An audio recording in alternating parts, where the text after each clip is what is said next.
بسم الله الرحمن الرحيم وبه نستعين. 1990 في كأس العالم كانت مصر بتلعب مع إنجلترا وأيرلندا وهولندا تقريبًا. تعادلنا مع هولندا بالجون بتاع مجدي عبد الغني، لعبنا مع أيرلندا ماتش. هو الماتش يجسد المعنى الحقيقي للكلاحة الكروية. الماتش كان عبارة عن شوبير يمسك الكورة، يدّي الكورة لهشام يكن، هشام يكن يبُص كده أهوّة على الملعب، يقوم راجع مدّيها لشوبير، يقوم شوبير ماسكها. شوبير يمسك الكورة، يروح يمين وشمال، يقوم مدّيها لهشام يكن، هشام يكن يقوم مدّيها لمجدي عبد الغني، وهجمة واعدة يقوم راجع لهشام يكن، وهشام يكن يقوم مدّيها لأحمد شوبير. و90 دقيقة فضل الماتش على هذا الحال. ماتش ممكن تطلّع فيه وماتش يجسّد جميع الشتايم لمشجع كورة لفرقة أو للاعب. يعني جميع الشتايم ممكن تشتمها في الماتش ده، لدرجة إن الفيفا غيّر قانون كرة القدم بسبب الماتش ده. اللي ممنوع حارس المرمى يمسك الكرة لو الكرة راجعة من زميل ليه في الفريق. ومدرب ايرلندا طلع شتم مصر وشتم الموضوع وقال دي كرة عقيمة والمفروض مصر دي تتشال من على الخريطة ويمسحوا تاريخ وما فيش حاجة اسمها الكرة دي. وحاجة بصراحة يعني كانت فعلا حاجة مرار. بعد كده دخلنا نظام الاحتراف، فبعد 20 سنة لعبنا كأس القارات مع الكابتن حسن شحاتة والجيل بتاعه. والمجموعة بتاعتنا كان فيها مصر والبرازيل وإيطاليا وأمريكا. أمّا تشوف المجموعة كده أهوّة في البداية، إحنا هنطلع يعني إحنا هنبقى حصّلت المجموعة يعني أمريكا هي اللي ممكن نستقوى عليها شوية. فلعبنا أول ماتش قدّام البرازيل، أي نعم خسرنا 4-3، بس إحنا مسكنا البرازيل ادّيناها علقة كورة ما كانتش تحلم بيها في حياتها.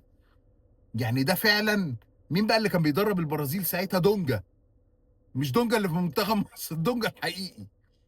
ادّيناهم علقة كورة ما كانوش يحلموا بيها. الشوط الأول خسرنا 3-1، الشوط التاني نزلنا ما تعرفش إيه اللي حصل.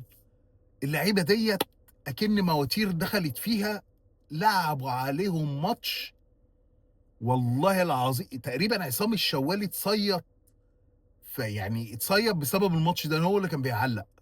أنا كنت قاعد مع عيال برازيليين هنا أهوّة، العيال البرازيليين tomorrow 4 tomorrow 5.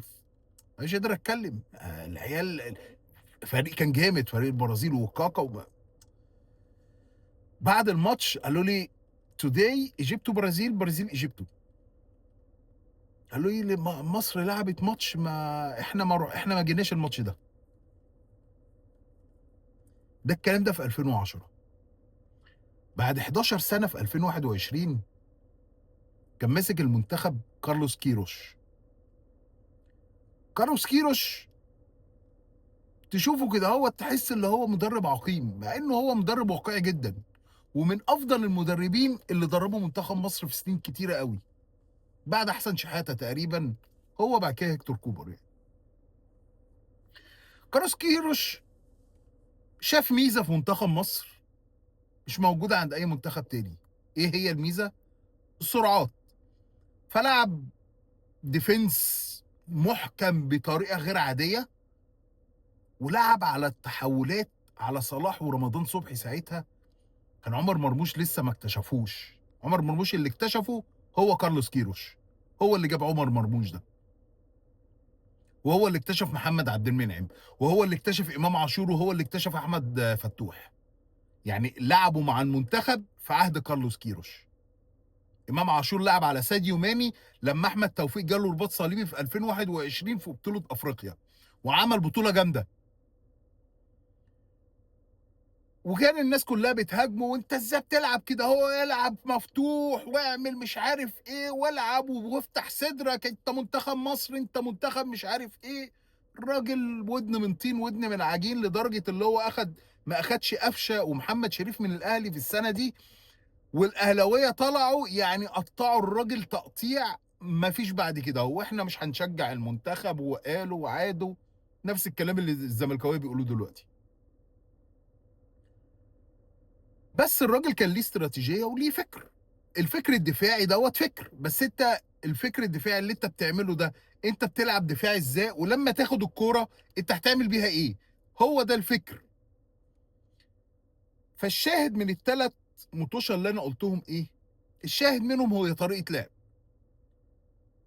1990 هي طريقة لعب متخلفة، ما لناش دعوة بكرة القدم، ما لناش دعوة بأي حاجة، ما كناش نعرف رُحنا كده على الله حكايتنا، ولا نعرف أي حاجة في البطيخ. 1990.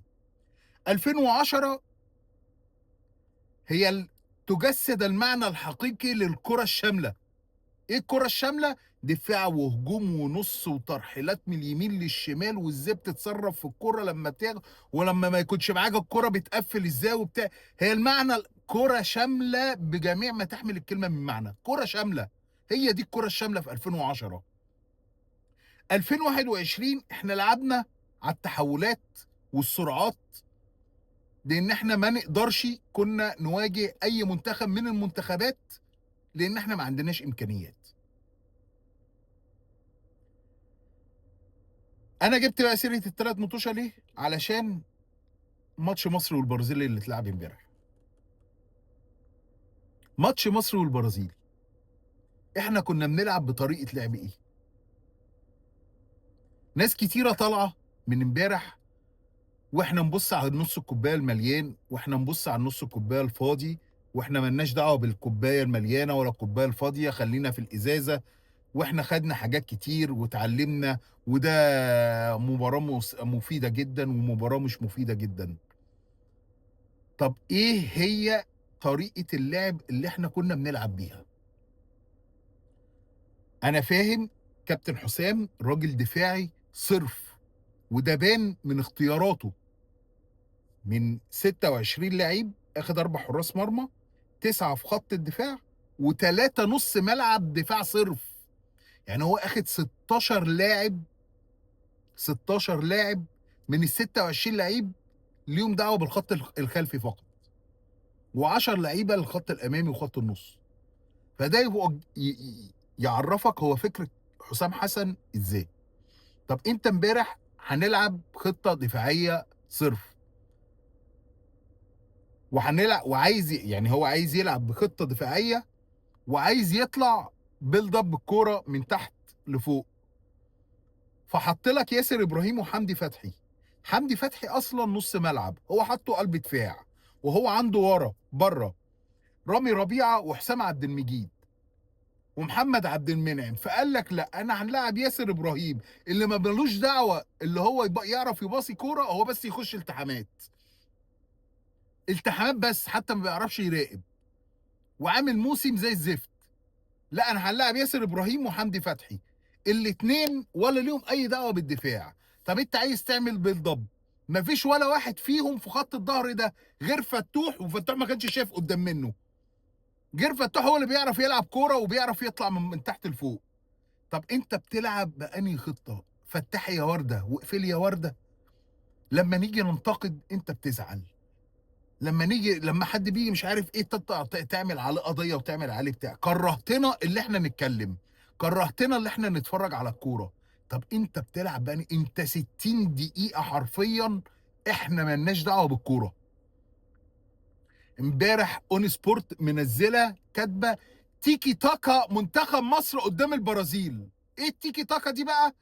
الكرة من شوبير، فتوح، مش عارف نزل له تريزيجيه، لمهند، لمش عارف إيه.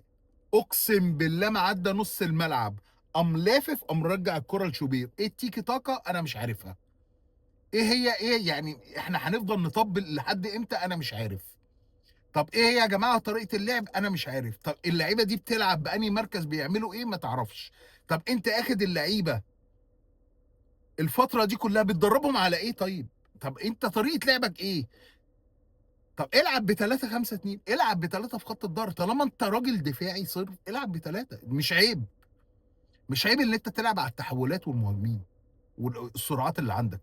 أنت عمر مرموش الناس كلها عمالة تهاجمه، يقولوا ده ما بيباصيش وأناني وبياخده، هي طريقة لعب حسام حسن كده، يلعب الكرة في ضهر المدافعين لمرموش، مرموش يستلم ويطلع يجري قطري، القطري بقى من الشمال لليمين أو من اليمين للشمال لحد ال18 ويشوط. هي دي طريقة لعب حسام حسن، هو ما بيباصيش لأن ما فيش حد بيظهر له، حسام حسن بيقول له كده، حسام حسن بيلعب على الهجمة دي، على الكرة دي. الناس فرحانه اللي احنا لعبنا قدام اسبانيا ماتش ايه روعه، ماتش ايه جميل. طب انت لما بتمسك الكوره بتعمل ايه؟ زيزو بيطلع يجري لحد الاوت ومرموش بيطلع يجري لحد، انت ما بتعملش حاجه، انت ما فيش هجمه مرتده بتلعبها صح. يعني انا ما عنديش مشاكل في اللي انت تلعب دفاع، ده طريقه لعب. انا احب اتلتيكو مدريد وجوزيه مورينيو لان هم بيلعبوا بطريقه دفاعيه وبيعرفوا يجيبوا جون وبيعرفوا يكسبوا ماتش. بس ماليش دعوه بقى، هتقول لي بقى كره كامله، كره شامله، كره جميله، كره مرقصه، كره حرفنه، ما فيش الكلام ده. احنا ما عندناش اللعيبه اللي بتعمل كده. هو احنا عندنا زيكو ودونجا اسامي فقط، لعب مش موجودين. سام حسن، انت بتلعب بأنهي طريقه؟ الله اعلم. فتحي يا ورده وقفلي يا ورده. احنا بنعمل دايره كبيره قوي كده اهوت من اللعيبه، واللعيبه كلها تفضل تجري حوالين منها. مهند لاشين امبارح الراجل فكر نفسه بيلعب قدام كهربا الاسماعيليه، مفيش حد هيضغط عليا، انا 100 100 انا تمام. آه، مفيش الكلام ده، الكلام ده مش عندهم، مش عند الناس دي. امبارح الناس بتقول البرازيل وحشه، والبرازيل ده ماتش ودي، ماشي، اهو بيجربوا بيعملوا بيضغطوا كسبانين بيلعبوا بمجهود قليل. انما انت هتيجي تلعب قدام البرازيل ماتش رسمي هيقطعوك كوره. الماتش ده ممكن كان يخلص 5-6. يعني لولا ستر ربنا ثم شوبير اللي تألق، والناس كلها عماله تقول شوبير تألق. يا جماعه هو اصلا حارس المرمى الوظيفه بتاعته اللي هو يقف تحت الثلاث خشبات دي يمنع الكره تخش الشبكه. يعني هو تألق، ايه التألق؟ يعني ايه التألق اللي هو اللافت للنظر؟ او هو دي وظيفته، هو وظيفته اللي هو زي المدافع، ما وظيفته اللي هو يقطع الكرة من المهاجم، زي المهاجم ما وظيفته اللي هو يدخل جوان. هي دي وظيفة. يعني انت لما تقول حارس مرمى تألق غير عادي لشوبير وعمالين ينفخوا في الولا، يا عيني الولا هيفرقع من اللي هم فيه. ارحموا نفسكم شويه. اون سبورت دي ترحم نفسها شويه، سيف زاهر ده يرحم نفسه شويه. المذيعين كلهم يا جماعه ما ينفعش اللي احنا لاعب. انتوا بتتكلموا بتقولوا مصطفى شوبير كان نجم الماتش ده، دي حاجه كارثيه. دي حاجه معناها اللي خط الدفاع كان شوارع. يعني لما حد يجي يقول ده مصطفى شوبير كان متألق تألق غير عادي، دي كارثيه ذات نفسها. ده معنى كده اللي احنا ما كانش عندنا خط ظهر، ده معنى كده ان نص الملعب عندنا بايظ، ده معنى كده اللي احنا لعيبه بايظه، معنى كده اللي احنا ما عندناش خطه، معنى كده اللي احنا بايظين يا جماعه. احنا ربنا يستر على اللي هيجي، على اللي هيجي بعد كده اهو. الناس كلها بتقول بلجيكا وايسلندا وايران وهنكسب ماتش ونتعادل ماتش ونخسر ماتش. الكوره مش كده، الكوره مش كده. ايران، اوعوا تفكروا ان ايران دي احنا ممكن نتعادل معاها. ايران هيفلقوا اي فرقه قدام منهم بسبب الاحداث اللي بتحصل دلوقتي، وعايزين يثبتوا للناس وعايزين يثبتوا لامريكا احنا هنوصل، يعني هنفضل قاعدين لحد اخر نفس. فهم هيقاتلوا وهيحاربوا على الماتش ده، على الثلاث ماتشات اللي هيلعبوهم. بلجيكا، انتوا شفتوا بلجيكا قدام تونس عامله ازاي؟ رزعتهم 5. بسم الله الرحمن الرحيم. ايسلندا دي ولا اللي احنا هنلاعبها؟ سيبوكم من الكابتن مجدي عبد الغني واللي بيقولوا في خدهم بيضه وما عندهمش شمس وبتاع ده، لا، هم ما عندهمش شمس واحنا ما عندناش كوره. يعني هم عندهم اساسيات الكوره، احنا ما عندناش اساسيات الكوره. احنا استنينا امبارح امام عاشور لما نزل، اللعيب الوحيد اللي عنده سن الكوره ممكن نلعبها. لكن احنا منتخب ضايع ضايع ضايع. مفيش خط. انا ولا ليا دعوه انا ولا بفهم في بس انا عايز حاجه اشوف خطه لعبه، اعرف اللي انا والله انت بتلعب على التحولات، بتلعب على الهجمه المرتده في شكل معين بقيت انت بتلعب بيه. انت بقالك سنتين مفيش شكل خالص.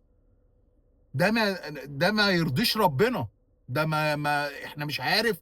وبعد كده هوّة لمّا حد ييجي ينتقب يفضل يقول لك أنا اعتبرني مدرب أجنبي.